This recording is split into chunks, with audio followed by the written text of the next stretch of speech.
নমস্কাৰ প্ৰিয় দৰ্শক মোৰ ইউটিউব চেনেলৰ আজিৰ অন্য এটা ভিডিঅ'লৈ আপোনালোকক আন্তৰিক স্বাগতম জনাই আজিৰ ভিডিঅ'টো আৰম্ভ কৰিবলৈ ওলাইছো।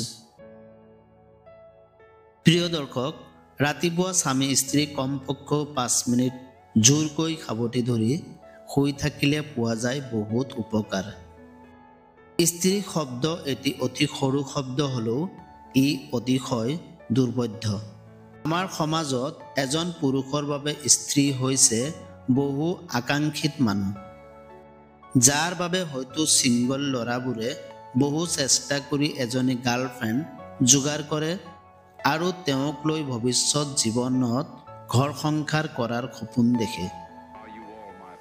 ভৱিষ্যতে তেওঁ তেওঁৰ সৈতে বিবাহপাশত আবদ্ধ হওক বা নহওক, প্ৰেমৰ সম্পৰ্কত এজনী নাৰী এজন পুৰুষৰ বাবে এক বহু আশাপ্ৰদ সম্পদ। প্ৰত্যেক পুৰুষৰ কাম্য যে তেওঁৰ স্ত্ৰী বহুত ভাল হওক। মহাপুৰুষ আৰু জ্ঞানী লোকসকলে স্ত্ৰীৰ বিষয়ত বহু কথা কৈ গৈছে আৰু কিছু কথা লিখি থৈ গৈছে। তাৰে কিছু কথা যুগুতাই আজিৰ ভিডিঅ'টো প্ৰস্তুত কৰা হৈছে।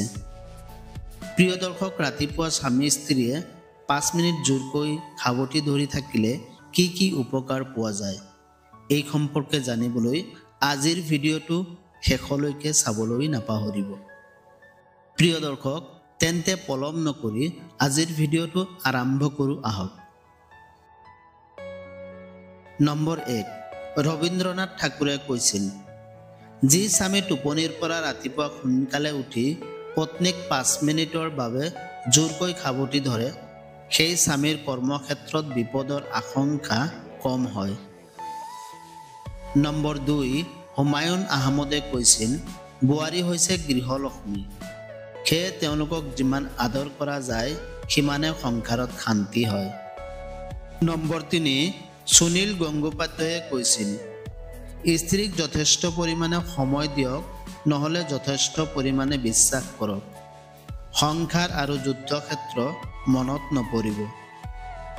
নম্বৰ 4, ঈশ্বৰচন্দ্ৰ বিদ্যাসাগৰে কৈছিল, ছোৱালীৰ অভিমান আৰু ভালপোৱা দুয়োটাই বেছি। এই অভিমানসমূহক ভালপোৱা আৰু প্ৰেমৰ দৃষ্টিৰে নিৰীক্ষণ কৰা এজন স্বামীৰ দায়িত্ব।